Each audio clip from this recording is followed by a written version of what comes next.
যখন প্রথম মাজার ভাঙছে বাজান বড় বই রইছি না, ডাইরেক্ট মারো বেরিয়েছে গে। সাহসটা কত, মাজারটা ভাঙ গেল।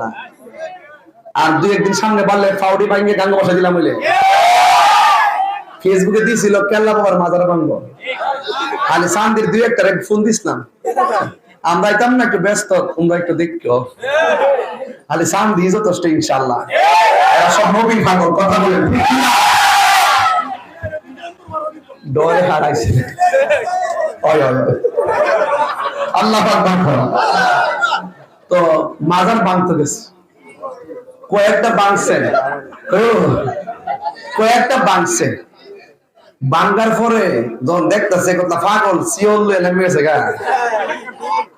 এক পাগলকে ফুতাই আল্লাহ মাজার ফেরাতে বউ জীবত নাই, বাড়ি ঘর নাই, যাও চাইলা দান টান করে ইডি দিয়ে দিয়া চাইলা খায়াটে জীবনটা বাঁচায়। তোরা ফের লাতে দিস গোলামের বোথায়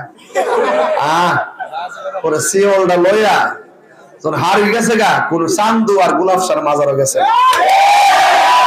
আর কেল্লা বাবার মাজার সারা 14 গোষ্ঠী না বাংলাদেশ সব দিল। দেখুন একটা হাতুড়ি দিয়ে টোকা কেমনে দেয়, কথা কোন ঠিক না? আপনার জবান খুলে বলুন, মাজার কি সেজদার জায়গা না জিয়ারতের জায়গা? আরো বড় করে বলুন।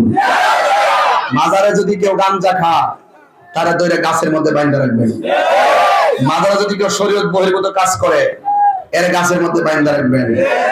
মাজারে যদি কেউ অসামাজিক কাজ করে, তাকে টোটালি প্রশাসনের কাছে দিয়ে দিবেন। বলুন, নেশা করা কি হালাল না হারাম? আরো জোরে, হালাল না হারাম? নেশা করা যাবে না। নেশা করা কি হারাম।